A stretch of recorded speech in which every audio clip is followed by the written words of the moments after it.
చేయకపోతే మేమేం చేయాలి? నందిగాం సురేష్ గారు ప్రతిరోజు జగన్ గారితోనే ఉంటున్నారు. అవును అవును ప్రతిరోజు జగన్ గారితోనే ఉంటున్నారు. సమయం తక్కువ ఉంది. విజయ్ సో కుమార్ మీకు తెలియకపోతే మేమేం చెబుతాం? కాబట్టి Okay. నేను అడుగుతున్నాను సార్, ఊరికే వేగ్గా ఇప్పుడు వాళ్ళు అధికారంలో ఉన్నారు సార్, ప్రతిపక్షం కాదు వాళ్ళు. మేము ప్రతిపక్షమే బాధ్యతగా లెక్కలు మాట్లాడుతున్నాం సార్, ఆరోపణలు చేయట్లా, లెక్కలు చూపిస్తున్నాం. వాళ్ళు అధికార పక్షంలో ఉన్నారు, బాధ్యతగా మేము ఇది చేశామని చెప్పేసి డాక్యుమెంటల్ ఎవిడెన్స్ గా లెక్కలతో చెబితే చూసే వాళ్ళకి బాగుంటుంది. రైట్, శేఖర్ రెడ్డి గారు సమయం తక్కువ ఉంది. విజయ్ కుమార్ గారు రెస్పాండ్ అవ్వండి. కుమార్ గారు కూడా గౌరవం పెరుగుతుంది. విజయ్ కుమార్ గారు రెస్పాండ్ అవ్వండి. నోటుకు వచ్చినట్టు మాట్లాడతాం, రెస్పాండ్ అవ్వండి. జనం నవ్వుకుంటారు. ఓకే, విజయ్ కుమార్ గారు వన్ వర్డ్ కంక్లూజన్. బ్రహ్మనాయుడు గారు, ఇప్పుడు మేము ఏమి చేసాం అనేది ఇప్పుడు వీళ్ళకి లెక్కలు చెప్పాల్సినంత అవసరం మాకు లేదు. ఎందుకంటే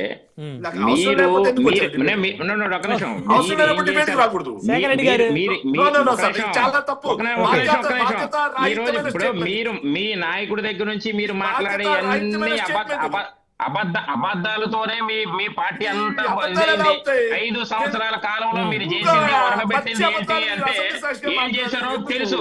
అంతేగాని ఈరోజు మీరు బీసీల కోసం వరగబెట్టేసినట్టు మీరు మాట్లాడుతూ ఉన్నారు. ఈ రోజు బీసీల కోసం మాట్లాడే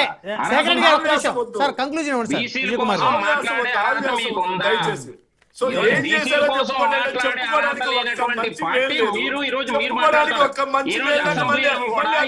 ఏదైతే బీసీ సంక్షేమ శాఖ మంత్రి చెప్పినటువంటి పరిస్థితి. శేఖర్ రెడ్డి గారు ఫాస్ట్ కొద్దు దయచేసి. సార్ వాళ్ళు అధికారంలో ఉన్నారు, అది మర్చిపోయి బీసీల కోసం ఏ పార్టీ ఎంత చేసినా మళ్ళీ ఇంకొక ప్రత్యేకమైనటువంటి చర్చలో మళ్ళీ చర్చిద్దాం. రైట్, ధన్యవాదాలు చర్చలో పాల్గొన్నందుకు పుచ్చా విజయ్ కుమార్ గారు, శేఖర్ రెడ్డి గారు, దుర్గా శ్రీరామ్ గారు, అందరికీ పేరు ధన్యవాదాలు. మరి ఇది వాళ్ళ పవర్ డిబేట్ చూస్తూనే ఉండండి రాజ్.